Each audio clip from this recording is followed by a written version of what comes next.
Right. Hello, digital artisans. Miss Gathman here. Hope you're doing okay. Today we're going to talk about digitizing our logo. So we are on Pixlr X. Make sure it is Pixlr X and not Pixlr E. You're on Pixlr X. What we are going to do, and hopefully you were just watching this in class for the first time. If you're watching this for the second time, hopefully you have this window open and you are also following along. Don't be afraid to pause this video as you go. That's a great way to do it. Anyways, so we have Pixlr X open. We are going to go to create new. Let's scroll to full HD, right? Because we want a really big picture. You're gonna name it your name. So my name is Miss Gathman, and then logo. You name it your name and then logo. Background, I like a white background, but hey, it's your world. You do you. And then we're gonna hit create. Ba-boom. So now we have a nice sort of white piece of paper on its side. So what we're gonna do here is we're going to open our image of our colored logo that we hand drew. Now you can copy and paste it, you can upload it from your drive, and you can do that through your add image button right here, or you can just copy and paste. I'm working on my Mac, so that is how I am going to do it. And yeah, I'm just gonna add that layer currently. Why does this always happen? Hold on. We are going to delete this. You know, sometimes things go wrong, and that's okay. If you are following along, I'm just gonna create a new one. If you're following along and this happens to you and it zooms in on your logo, you'll just create another one. And you'll hit full HD and you will be okay. All right? We're not really worried about it. We haven't done anything yet. Hit apply. Oh, cool. So now what we're going to do is essentially we have one layer as our background, and it is our logo. Okay? And if your logo was uploaded the first time with a white background, you're still good to go. You can continue on. Nothing has changed. I promise. So what we want to do in order to digitize this is we want to right click on our background and we want to lower that transparency. You should be able to see a checkerboard sort of emerge. And I want to unlock this layer as well so we can edit it as well. Okay, does that sound good? Coolio. All right. So now we have our logo and it's nice and transparent. We are going to add another layer. Whoops, get out of here. And that is just this little plus button right here. And we're gonna add just like an empty layer. Ba-boom. And on this empty layer, what we are going to do is we are going to trace any images. And if you want to add an image from the web, either by copying and pasting or uploading, like if I wanted to do I don't know, like a real galaxy here instead of hand drawing it, that's what I would do. So I'm just going to show you really quick how I would do my moon. And this is the tracing portion. So let's zoom in. Whoops. And let's say I really love this shade of yellow that I created. So you're going to go to the drawing portion right here, and we're going to use the brush. Let's make sure our size is nice and small. We want full transparency. And then as far as color goes, what I suggest you do is to use the eyedropper tool. And what the eyedropper tool does is that it gets the exact color that you need. All you need to do is you hover over the color that you want, you click, and then you're good to go. So since I'm already on the paintbrush, all I have to do is press, and do we see that it is now applying that shade of yellow to my moon? And all I'm doing is I'm pressing down on my trackpad I'm going so slowly. And if you have a mouse, I highly suggest you use that mouse. If you don't have a mouse, you are okay. And then I'm gonna press the eyedropper tool again for my little moon's eyelashes. And I'm going to use that dark brown color that I'm using for my moon's eyelashes. And I'm gonna outline that. Okay, so I'm feeling like hopefully we're understanding how to get the exact colors we want, right? So for my mug, this is how I'm getting that exact shade of blue. Okay.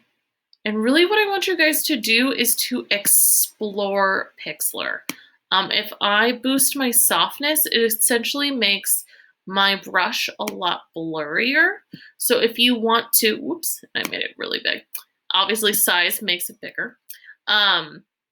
If you want to layer up and blend your colors, this is a great way to do it, is to mess with, and let me get a much lighter blue. And I can show you with the brush tool. There we go. So, and working with the transparency as well. So if I really lower that transparency and I layer those colors on top of each other, I get a really nice blend. Do we see how I'm blending that blue and white now? And I can go back to my blue with my eyedropper tool.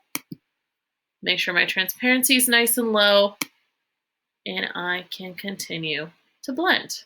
Nice. I'm actually pretty happy with that.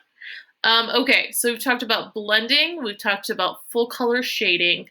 What I want us to look at now is our text, as well as some shapes. So let's say that we have a really big circle, and let's say there was a circle around my moon. All we would need to do that was to make like a really big circle. So I just hit the shape tool. You just click and drag for that circle. Your fill color is here. I like to do an outline with no fill personally. Here, let me undo that. There we go. So make sure you have your presets ready before you do your circle. So let's say I wanted to add a circle around my moon, and I wanted to do an outline with no fill. We can do a color. And then as far as colors go, I think I'd do like a bluish one. But again, we can use our eyedropper tool to get the exact color we want. If I wanted like this purpley color, that's what we could do. And we can also use this bar here and this portion over here. So for our circle, all I'm doing is dragging diagonally, and then that's how we get our circle. And then I'm hitting arrange, and that is how I am moving it. Whoops. Oh, here's a great thing. For each portion, whoops, zoomed out. For each portion, make sure you are creating different layers. This is a great discovery that Ms. Gathman is making.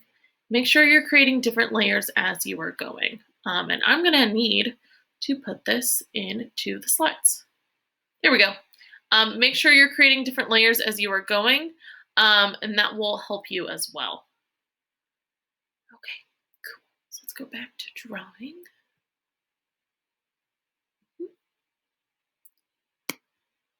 Let's make that circle. There we go. Nice, nice. Yeah, make sure you position it where you want it. Get out of here, ads, and we should be good to go. Okay, I don't want that circle.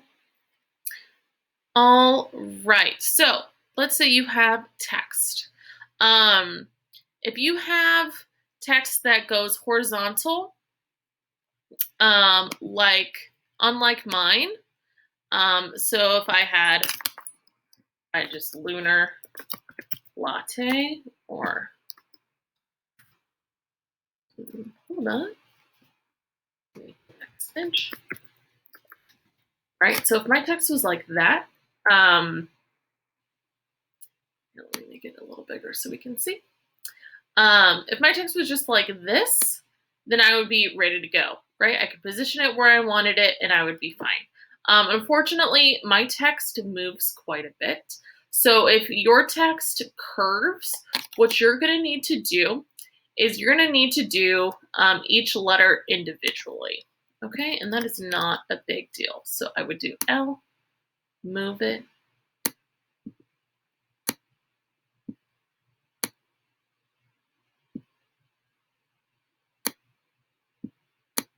and then, all right, now that we have our L, let's look at our fonts. There are so many fonts to look at. As we can see, there are a bunch, and each text layer brings a new layer as well. So let's pick Brush Cheetah.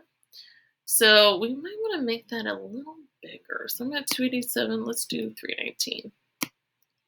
346. Like that. Cool.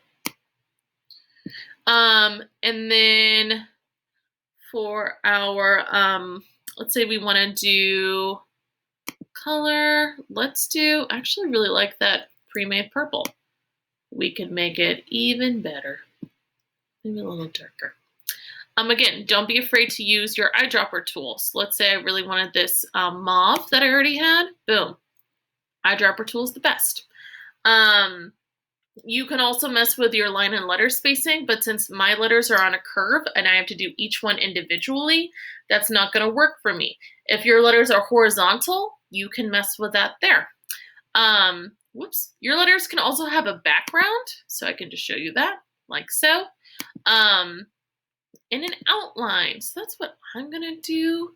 Actually, no, I'm not going to do an outline. But there's really quick with the blue what that looks like. Have some fun with that. And shadow. That's definitely what I am going to do. And with shadow, there's a lot that you can do. So let me go to the blues to make it really pop. I wanted mine to be sort of on the other side. So you just sort of have to play with it to make sure that, as you can see, my shadow is over here now. You can mess around with the blur, just see what happens. And yeah, just mess around with it. Cool. And I'm gonna make mine a little less opaque. There we go. And maybe a little closer to the letter. Yeah, that's a little closer to my font. Cool. All right.